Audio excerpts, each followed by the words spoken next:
नमस्कार शेतकरी मित्रांनो, मी आपला मित्र ज्ञानेश्वर शिंगारे, राहणार कंडारी बुद्रुक, तालुका बदनापूर येथील शेतकरी असून मी आपणाला या यूट्यूब चॅनलच्या माध्यमातून तूर या वाणाविषयी, हे जे तुरीचं वाण आहे, हे वाणाविषयी आपल्याला सांगू इच्छितो की हे जे वाण आहे हे प्रायोगिक तत्वावर आपल्याकडे आलेलं आहे.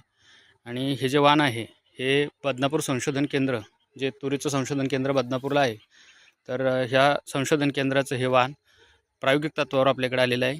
आणि हे जे वाण आहे तर हे वाण रेणुका म्हणून सनी त्यांनी आता नवीन नावरूपाला येईल. हे वाण जे आहे हे लाल तुरीमधून आहे. तर ह्या वाणाची आपल्याकडे प्रायोगिक तत्वावर आपण त्याची लागवड केली आहे.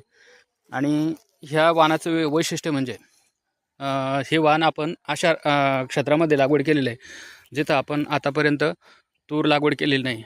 आणि दुसरी गोष्ट, इथं जे मर रोग इथं जास्त प्रमाणात येत असतो, त्यामुळे आपण इथं कधीच लागवड केलेली नाही.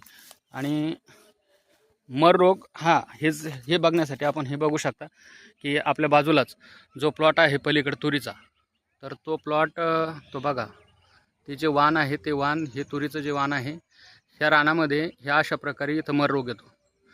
आणि त्यामुळं आपण ह्या रानामध्ये कधीच तुरीची लागवड करत नाही. परंतु हे जे वाण आहे, ह्या वाणाचं वैशिष्ट्य आपल्याला सांगण्यात आलं होतं की हे वाण मर रोगाला बळी पडत नाही. दुसरी गोष्ट, ह्या वाणामध्ये वांजपणा जो आहे तो कुठंच आपल्याला आढळेल नाही. आणि जे शेंगाचा जो असा लाग आहे तो जवळपास 1.5 ते 2 फुटापर्यंत, हे बघू शकता आपण. तरी पण ढगाळ वातावरण आहे. आणि ह्या वर्षी ढगाळ वातावरण असल्यामुळं सुद्धा बऱ्याच प्रमाणात तुरीचं नुकसान झालेलं आहे. परंतु ह्या तुरीला भरपूर असा लाग आहे. आणि हे वाण जे आहे, हे वाण इथे एकदम चांगल्या पद्धतीनं आपल्याला आलेलं दिसतं.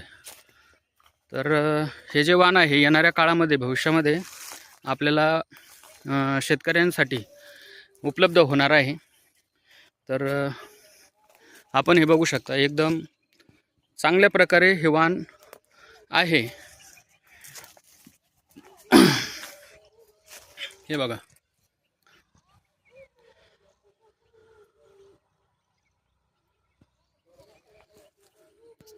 जवळपास 2 फुटापर्यंत याची शेंगांचे गुच्छ पण एकदम चांगले. आणि 5 दाणे, जे की समजा तुरीच्या याच्यामध्ये 4 दाणे असतात, याच्यामध्ये 5 दाण्याचं प्रमाण जे आहे ते जास्त आहे. आणि हे बघू शकता आपण, हे बघा,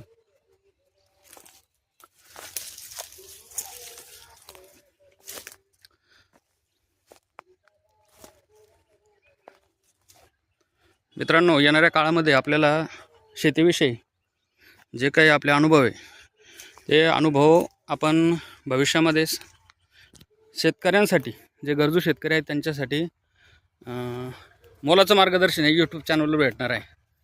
तर आपण हे यूट्यूब चॅनल सबस्क्राईब करून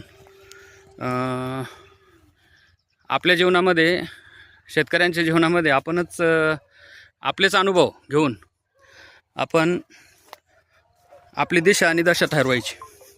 हे बघू शकता आपण.